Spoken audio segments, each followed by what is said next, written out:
కానీ ఏం చేయమని చెప్తే ఎట్టగుంటది. అది. కాబట్టి బేసిక్‌గా ఎలక్షన్‌లో ఇయి కంటిన్యూ చేయడమే మా ముందున్న పెద్ద యజ్ఞం.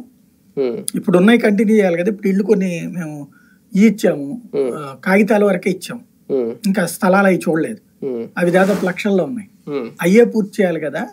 అవి పూర్తి చేయకుండా ఎక్కడి నుంచి ఇస్తాము? ముందు అయి చెయ్యాలి. ఉన్నయి ఎట్లాగా పెన్షన్ పెట్టాము ₹200. ఇయి చేయాలి కదా! అందుకనే మీకు ₹200 పెన్షన్ 75 నుంచి ₹200 చేసింది ఫస్ట్ టర్మే. ఆ తర్వాత పెంచలేదు ఆయన. అట్లాగా కాన్సెప్ట్ ఉంది. కాబట్టి ఇప్పుడు ఈయన కూడా ఓవర్ ఎక్స్పెక్టేషన్స్ వద్దనినే కోరుకుంటున్నట్టుంది. నేను ఆయన మాట్లాడిన మాటలు చూస్తే చెయ్యగలిగే మాత్రమే చెప్తాను అంటాం. కాబట్టి ఆ హామీలు దాంట్లో కేవలం పెద్ద ఓవర్ ఎక్స్పెక్టేషన్ అక్కర్లా, నార్మల్ గా ఉంటుంది. అంటే మామూలుగా ఇప్పుడు ఏదో అంటారు కదా, కాసే చెట్టుకే రాళ్ళ దెబ్బలని.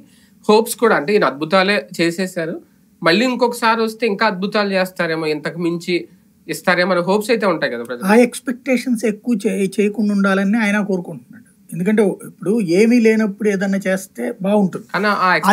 అవకాశం ఇచ్చింది ఎవరు అంటే ఎట్లాగుంటది అది? మన ఇంట్లో నాన్న తీసుకొచ్చి సైకిల్ ఇచ్చాడు కాబట్టి కారు కావాలంటే అది అత్యుత్సాహం అవుతుంది.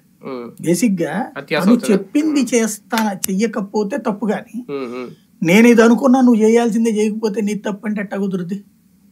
నవరత్నాలు అతను చేశాడు. ఇప్పుడు నాకు తెలిసి నవరత్నాలు కంటిన్యూ చేస్తాడు. అవును, చేయాలి. అవి కంటిన్యూ చేస్తున్నప్పుడు ఇంకెక్కడి నుంచి వస్తాయి అదనంగా?